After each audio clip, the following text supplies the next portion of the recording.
ओम शांति।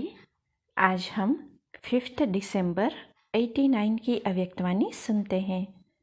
आज की वाणी का सार है, सदा प्रसन्न कैसे रहे। अव्यक्त बाप दादा अपने बच्चों प्रति बोले। आज बाप दादा चारों ओर के बच्चों को देख रहे थे। क्या देखा? हर एक बच्चा स्वयं हर समय कितना प्रसन्न रहता है, साथ साथ दूसरों को स्वयं द्वारा कितना प्रसन्न करते हैं। क्योंकि परमात्मा सर्व प्राप्तियों के प्रत्यक्ष स्वरूप में प्रसन्नता ही चेहरे पर दिखाई देती है। प्रसन्नता ब्राह्मण जीवन का विशेष आधार है।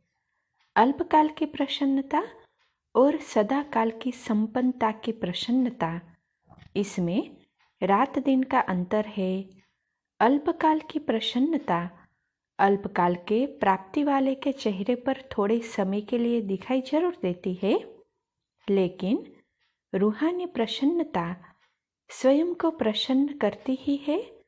परंतु रूहानी प्रसन्नता के वाइब्रेशन अन्य आत्माओं तक भी पहुंचते हैं। अन्य आत्माएं भी शांति और शक्ति की अनुभूति करती है।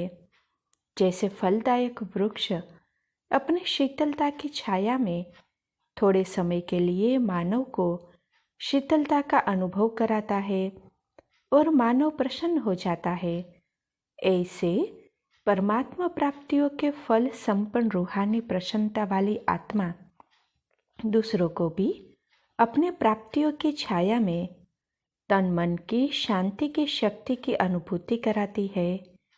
प्रसन्नता के वाइब्रेशन सूर्य की किरणों समान वायुमंडल को, व्यक्ति को और सब बातें भुलाए सच्चे रूहानी शांति की, खुशी की अनुभूति में बदल देते हैं। वर्तमान समय की अज्ञानी आत्माएं अपने जीवन में बहुत खर्चा करके भी प्रसन्नता में रहना चाहती है। आप लोगों ने क्या खर्च किया? बिना पैसा खर्च करते भी सदा प्रसन्न रहते हो ना, व औरों की मदद से प्रसन्न रहते हो। बाप दादा बच्चों का चार्ट चेक कर रहे थे। क्या देखा? एक है सदा प्रसन्न रहने वाले और दूसरे है प्रसन्न रहने वाले। सदा शब्द नहीं है। प्रसन्नता भी 3 प्रकार की देखी। पहली स्वयं से प्रसन्न, दूसरा दूसरों द्वारा प्रसन्न, तीसरा सेवा द्वारा प्रसन्न। अगर तीनों में प्रसन्न है तो बाप दादा को स्वतः ही प्रसन्न किया है, और जिस आत्मा के ऊपर बाप प्रसन्न है वह तो सदा सफलता मूर्त है ही है। बाप दादा ने देखा कई बच्चे अपने से भी अप्रसन्न रहते हैं, छोटी सी बात के कारण अप्रसन्न रहते हैं। पहला पहला पाठ मैं कौन, इसको जानते हुए भी भूल जाते हैं। जो बाप ने बनाया है, दिया है, उसको भूल जाते हैं। बाप ने हर एक बच्चे को फूल वर्षे का अधिकारी बनाया है। किसी को पूरा, किसी को आधा वर्षा नहीं दिया है। किसी को आधा व चौथा मिला है क्या? आधा मिला है या आधा लिया है? बाप ने तो सभी को मास्टर सर्वशक्तिवान का वरदान वर्षा का दिया।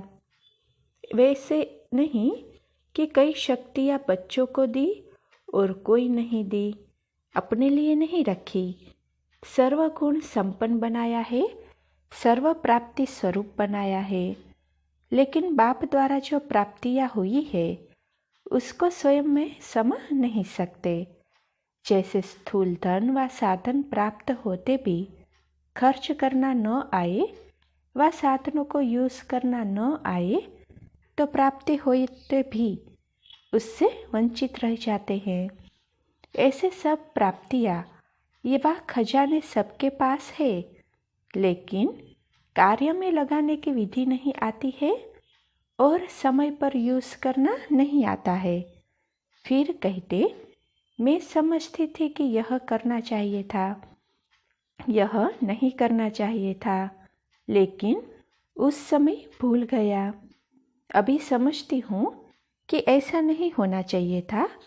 उस समय 1 सेकंड भी निकल गया तो सफलता की मंजिल पर पहुँच नहीं सकते।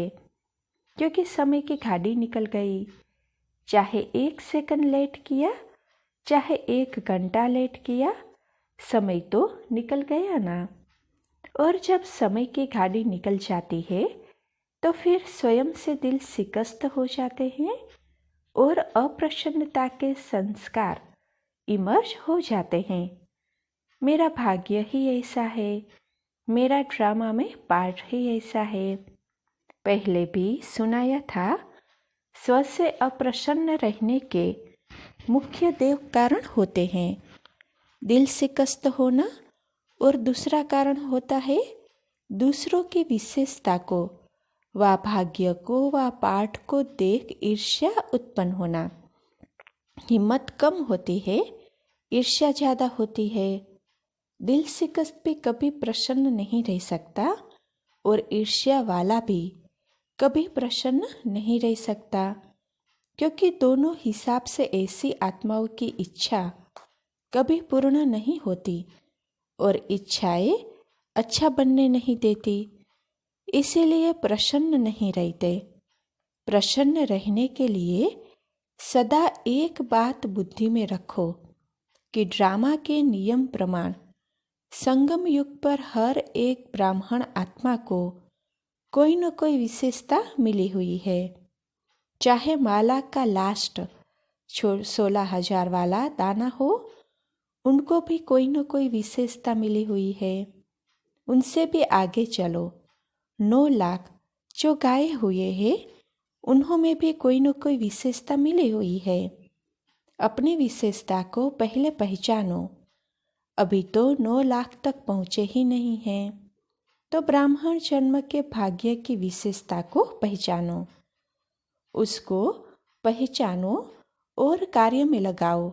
सिर्फ दूसरे की विशेषता को देख करके दिल शिकस्त व ईर्ष्या में नहीं आओ, लेकिन अपनी विशेषता को कार्य में लगाने से एक विशेषता फिर और विशेषताओं को लाएगी। एक के आगे बिंदी लगती जाएगी तो कितने हो जाएंगे? एक को एक बिंदी लगाओ तो 10 बन जाता, और दूसरी बिंदी लगाओ तो 100 बन जाएगा, तीसरी लगाओ तो यह हिसाब तो आता है ना। कार्य में लगाना अर्थात बढ़ाना। दूसरों को नहीं देखो, अपनी विशेषता को कार्य में लगाओ। जैसे देखो, बाप दादा सदा भोली भंडारी भोली दादी का मिसाल देता है। महारथियों का नाम कभी आएगा, लेकिन इनका नाम आता है। जो विशेषता थी वह कार्य में लगाई। चाहे भंडारा ही संभालती है, लेकिन विशेषता को कार्य में लगाने से विशेष आत्माओं मिसल गाई जाती है। सभी मधुबन का वर्णन करते तो दादियों की भी बातें सुनाएंगे, तो भोली की भी सुनाएंगे।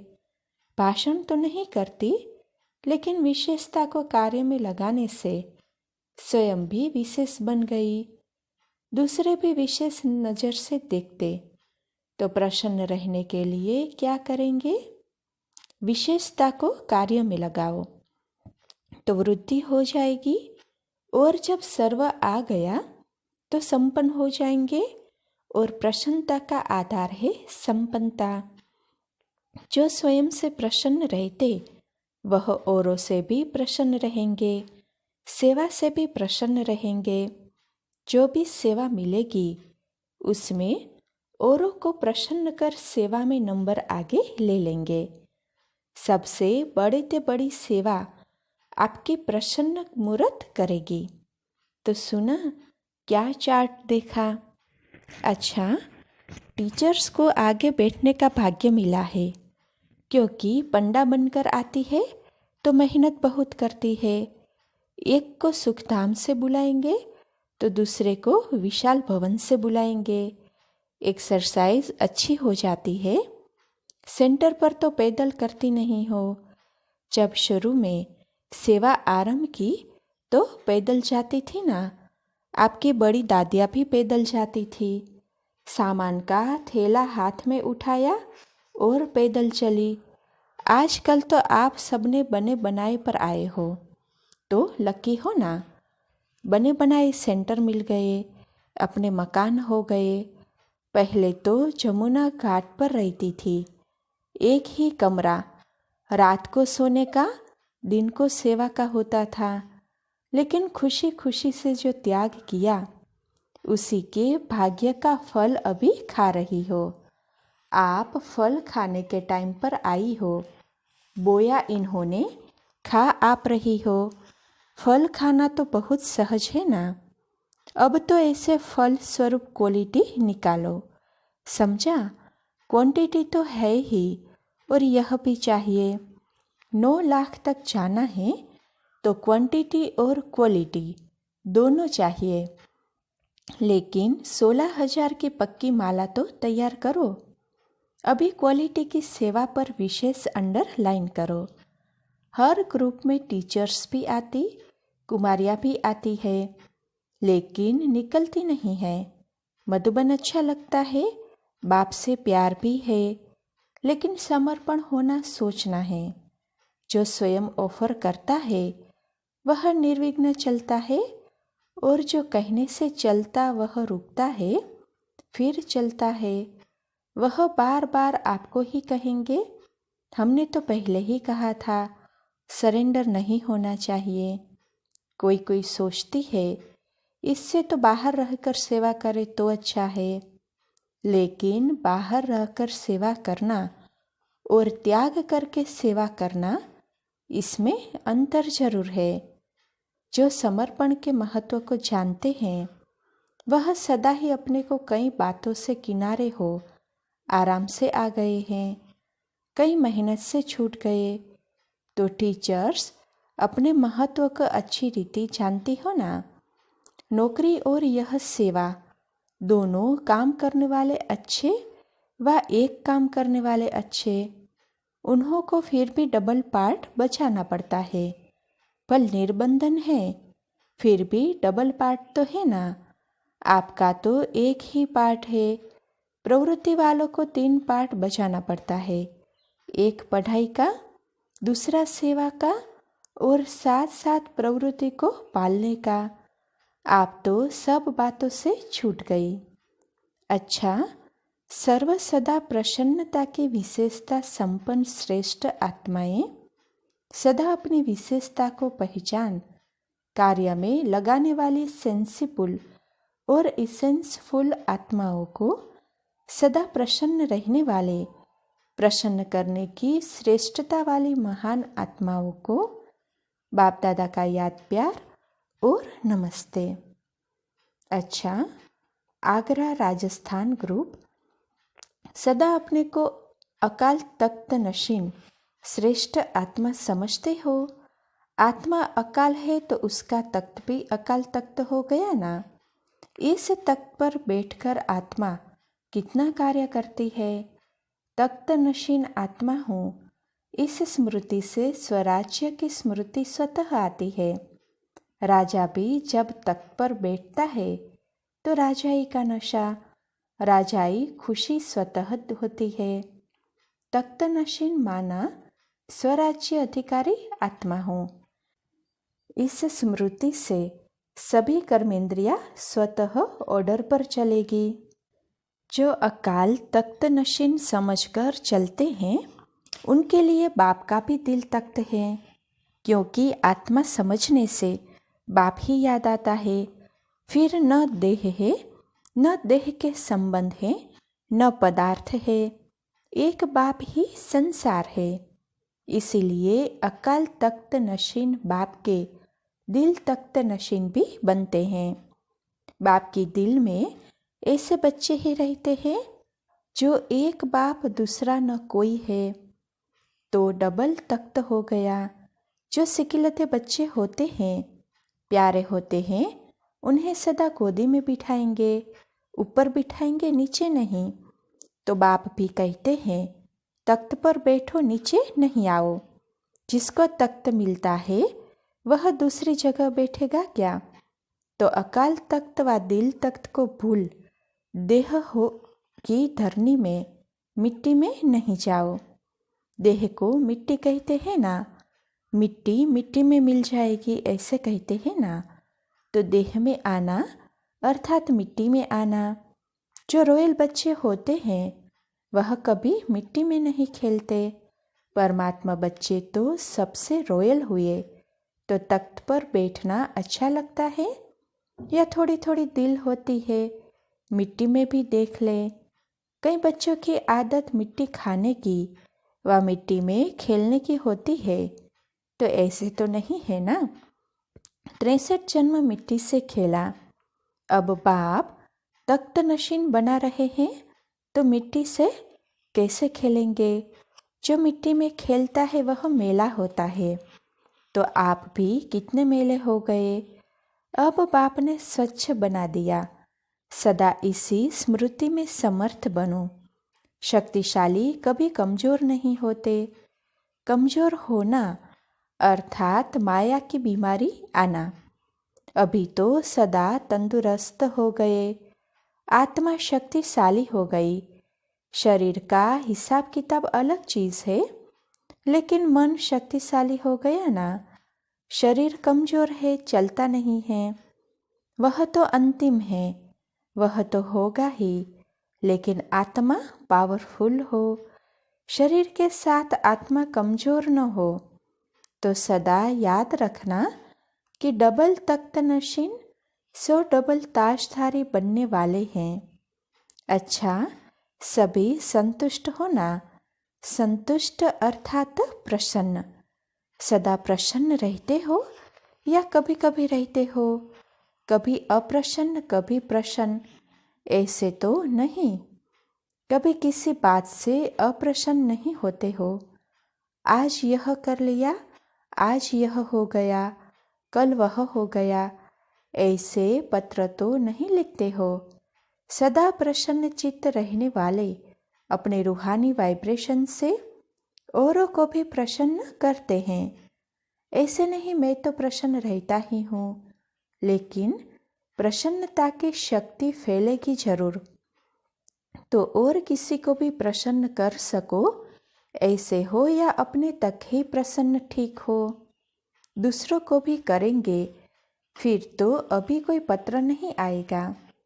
अगर कोई अप्रसन्नता का पत्र आए तो आप वापस उसको ही भेजें ना। यह टाइम और यह तारीख याद रखना। हाँ, यह पत्र लिखो, ओके हूँ और सब मेरे से भी ओके हैं। यह 2 लाइन लिखो बस, मैं भी ओके और दूसरे भी मेरे से ओके हैं। इतना खर्च क्यों करते हो।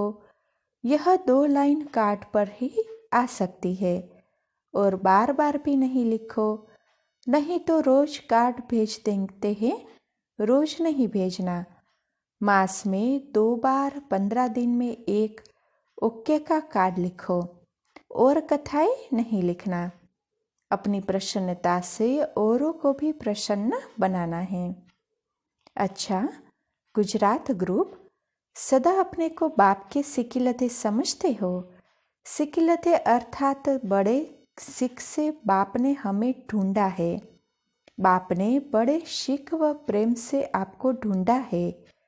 आपने ढूंढा लेकिन मिला नहीं। परिचय ही नहीं था तो मिले कैसे। लेकिन बाप ने आपको ढूंढा, इसीलिए कहते हैं सिकिलते। तो जिसको बाप ढूंढे वह कितने भाग्यवान होंगे। दुनिया वाले बाप को ढूंढ रहे हैं और आप मिलन मना रहे हो। कितने थोड़े हो। बहुतों का पाठ है ही नहीं, थोड़ों का पाठ है, इसीलिए गाया हुआ है कोटों में कोई। अक्षोणी सेना नहीं गाई हुई है, कोटों में कोई गाया हुआ है। तो यह खुशी व स्मृति सदा इमर्ज रहे। हर कदम में खुशी अनुभव हो। अल्पकाल की प्राप्ति वालों के चेहरे पर वह प्राप्ति की रेखा चमकती है। आपको तो सदा काल की प्राप्ति है, तो चेहरा सदा खुशी में दिखाई दे, उदास न हो।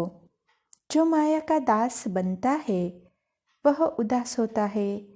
आप कौन हो। माया के दास हो या मालिक हो। माया को अपनी अथॉरिटी से भगाने वाले हो। ऐसी आत्मा कभी उदास नहीं हो सकती। कोई फिक्र ही नहीं है ना। कोई फिक्र या चिंता होती है तो उदास होते हैं। आपको कोई कौन सी चिंता है? पांडवों को चिंता है कमाने की, परिवार को चलाने के लिए पैसे की चिंता है। लेकिन चिंता से पैसा कभी नहीं आएगा। मेहनत करो, कमाई करो, लेकिन चिंता से कभी कमाई में सफल नहीं होंगे। चिंता को छोड़कर कर्मयोगी बनकर काम करो, तो जहाँ योग है वहाँ कार्य कुशल होगा और सफलता होगी। चिंता से कभी पैसा नहीं आएगा। अगर चिंता से कमाया हुआ पैसा आएगा तो भी चिंता ही पैदा करेगा। जैसा बीज होगा वैसा ही फल निकलेगा। और खुशी खुशी से काम करके कमाई करेंगे तो वह पैसा भी खुशी दिलाएगा। वह तो 2 रुपया भी 2000 के काम करेगा और वह 2 लाख 2 रुपये का काम करेगा। इतना फर्क है। इसीलिए चिंता क्या करेंगे? सच्ची दिल वालों को सच की कमाई मिलती है। बाप भी दाल रोटी जरूर देते हैं, सुस्त रहने वाले को नहीं देंगे। काम तो करना ही पड़ेगा, क्योंकि पिछले हिसाब भी तो चुकता करने हैं। लेकिन चिंता से नहीं, खुशी से कोई भी काम करो, योग युक्त होकर करो। योगी का कार्य सहज और सफल होता है, ऐसा अनुभव है ना। याद में कोई काम भी करते तो थकावट नहीं होती। खुशी खुशी से करते तो थकते नहीं। मजबूर होकर करते तो थक जाते हैं। बाप ने डायरेक्शन दिया है, योग से हिसाब किताब चुकतू करो, तो बाप के डायरेक्शन पर खुशी खुशी से वह काम भी करो, मजबूरी से नहीं। यह तो मालूम है कि वह बंधन है, लेकिन घड़ी घड़ी कहने से और भी बड़ा कड़ा बंधन हो जाएगा। माताएं बहुत करके कहती है, कब तक हमारा बंधन रहेगा? यह भी क्या बंधन बन गया? यह तो मालूम है कि यह बंधन है, लेकिन अब यह सोचो कि योग से बंधन मुक्त कैसे बने। यह भी ज़्यादा नहीं सोचो। सोचने से कुछ नहीं होता, करने से होता है। सोचते सोचते मानो उसी समय अंतिम घड़ी आ जाए तो क्या होगा? बंधन है, बंधन है, यही सोचते जाएंगे तो कहाँ जाएंगे? पिंजड़े में ही जाएंगे। अंत में अगर बंधन याद रहा तो गर्भ जेल में जाना पड़ेगा। और खुशी खुशी जाएंगे तो एडवांस पार्टी में सेवा के लिए जाएंगे। इसीलिए कभी भी अपने से तंग नहीं हो। खुश रहो। क्या करे, कैसे करे, यह गीत नहीं गाओ, खुशी के गीत गाओ। प्रवृत्ति वाले थकते तो नहीं हो ना। सेवा समझ करो, बंधन समझ नहीं करो। सेंटर पर भी आ जाएंगे तो वहाँ भी सेवा के बिना तो नहीं रहेंगे, तो वह भी सेवा समझ करो। अपने मन से नहीं बंधो, लेकिन डायरेक्शन से पिछला हिसाब किताब चुकतू कर रहे हैं। मजबूरी से नहीं करो, प्यार से करो। फंसो भी नहीं और मजबूर भी न हो। हंस हंस के काम करो जैसे खेल कर रहे हैं। बिजनेस करो, दफ्तर का काम करो, लेकिन खेल खेल में करो, तो खेल में मजा आता है ना। खेल में थकते नहीं हैं, तो यह भी एक खेल कर रहे हैं। ऐसी अवस्था सदा रहे। सदा यही याद रखना कि हमें स्वयं बाप ने कोटों में से कोई को चुना है। बाप ने ढूंढा और अपना बना लिया।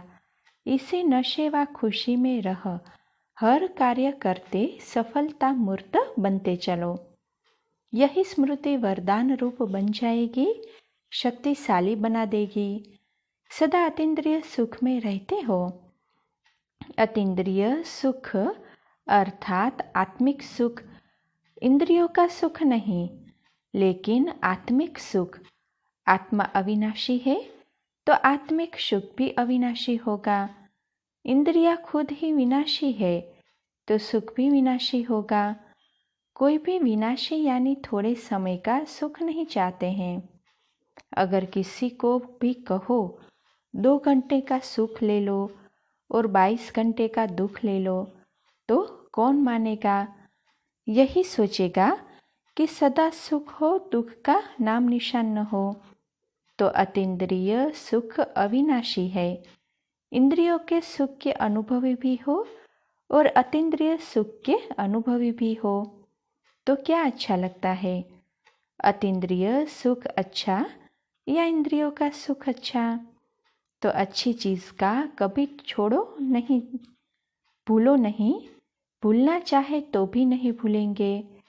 तो सदा अतीन्द्रिय सुख में रहने वालों के पास दुख का नाम निशान नहीं आएगा।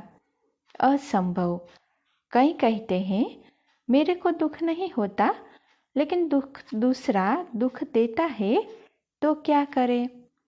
दूसरा देता है तो लेते क्यों हो? कोई भी चीज़ आपको दे और आप नहीं लो तो वह किसके पास रहेगी? उसके पास ही रहेगी ना। देने वाले तो देंगे, उनके पास ही दुख, लेकिन आप नहीं लो। आपका स्लोगन है सुख दो सुख लो, न दुख दो न दुख लो, लेकिन गलती कर देते हो। इसीलिए थोड़ी दुख की लहर आ जाती है। कोई दुख दे तो उसे भी परिवर्तन कर उसको सुख दे दो, उसको भी सुखी बना दो। सुखदाता के बच्चे हो, सुख देना और सुखी रहना, यही आपका काम है।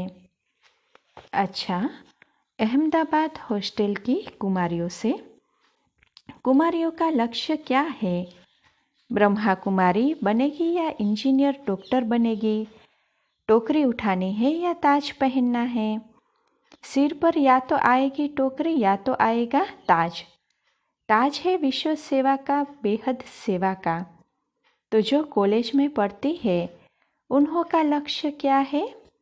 बेहद की सेवा करेगी या दूसरों को देख कर के दिल होगी कि यह 1-2 साल नौकरी भी करके देखे, पीछे छोड़ देंगे। नौकरी क्या होती है थोड़ा यह भी देख ले, फिर टोकरी उतार देंगे, ताज पहन लेंगे। ऐसा तो नहीं सोचती हो। ताजधारी तो सदा श्रेष्ठ होते हैं, टोकरी वाले को श्रेष्ठ नहीं कहेंगे। वह तो मजबूरी से टोकरी उठाते हैं। कोई नौकरी करते हैं तो जरूर कोई मजबूरी होगी, या तो मन की मजबूरी या संबंधियों की मजबूरी, या तो मौज है या तो मजबूरी है।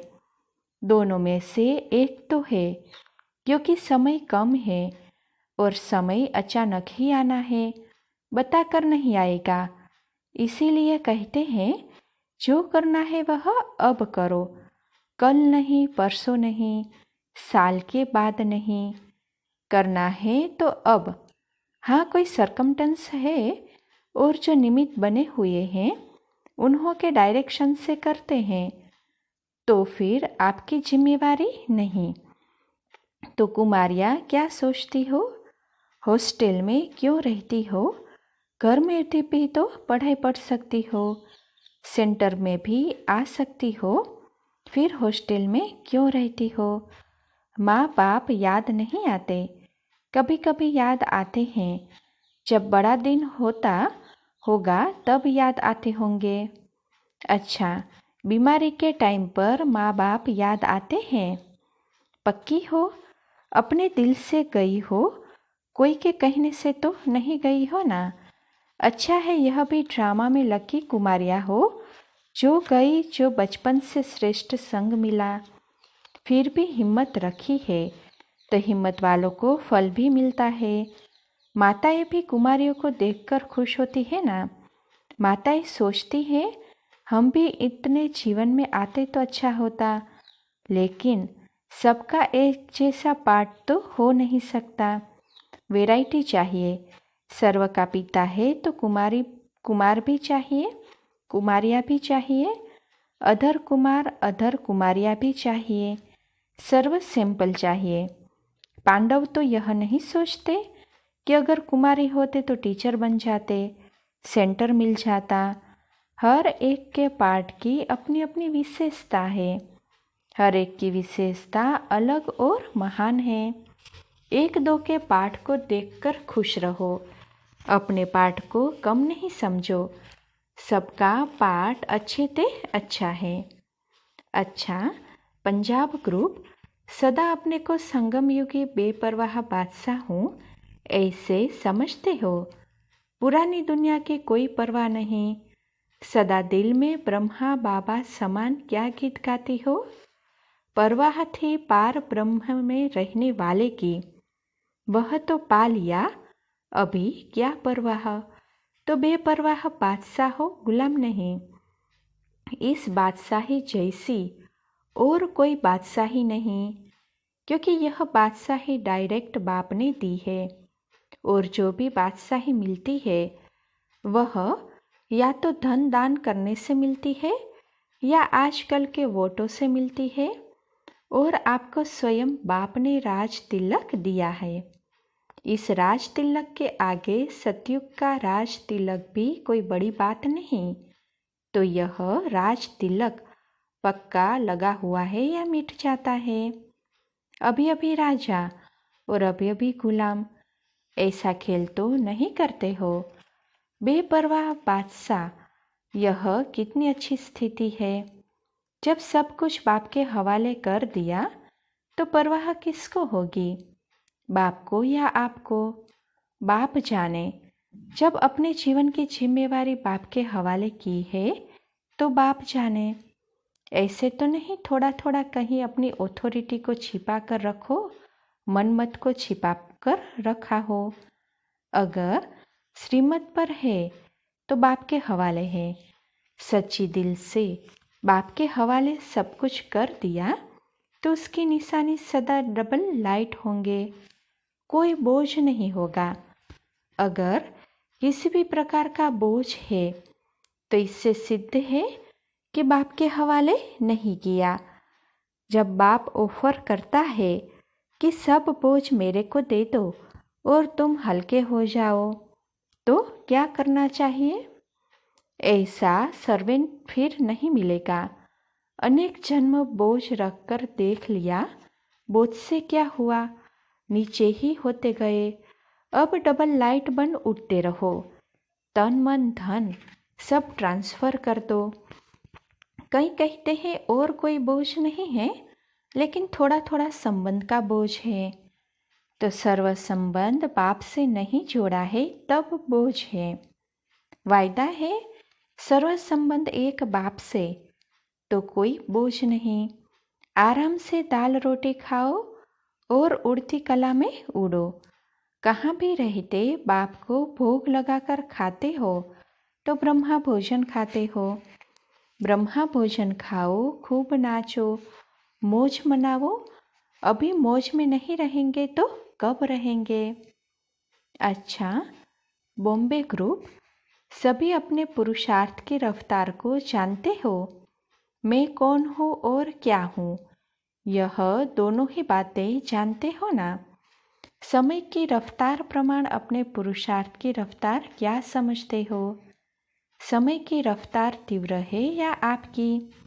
समय रचना है और आप रचता हो, तो रचना की रफ्तार तेज और रचता की रफ्तार ढीली है, तो उसे क्या कहेंगे। समय को जानने वाले भी आप हो और समय को जानकर वर्णन भी आप ही करते रहे हो। वह तो चलता रहेगा। आप तो वर्णन करते हो कि अभी कलयुग को बदलकर सतयुग लाएंगे, तो चलाने वाला ढीला और चलने वाला तेज। तो सदा इस स्मृति में रहो कि मैं मास्टर रचयिता हूँ, इससे रफ्तार तेज हो जाएगी। चल रहे हैं, समय जैसा है वैसा कर रहे हैं, ऐसे नहीं। यह तो समय के दास कहेंगे। आप कहेंगे हम समय को चला रहे हैं, समय को बदलने के निमित्त आप हो ना। यह ठेका उठाया है ना। तो पुरुषार्थ में तीव्र गति का आधार क्या है, डबल लाइट बनना। बिना डबल लाइट बने तीव्र पुरुषार्थ नहीं हो सकते। और डबल लाइट बनने के लिए एक शब्द याद रखो, मेरा बाबा बस।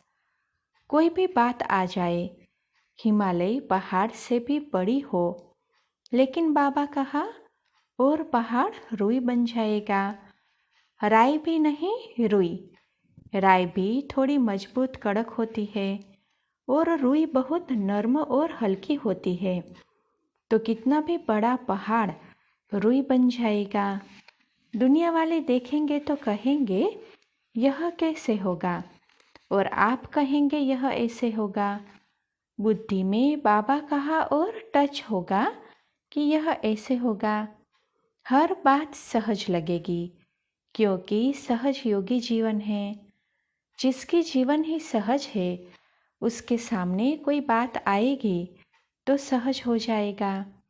मुश्किल के दिन खत्म हो गए।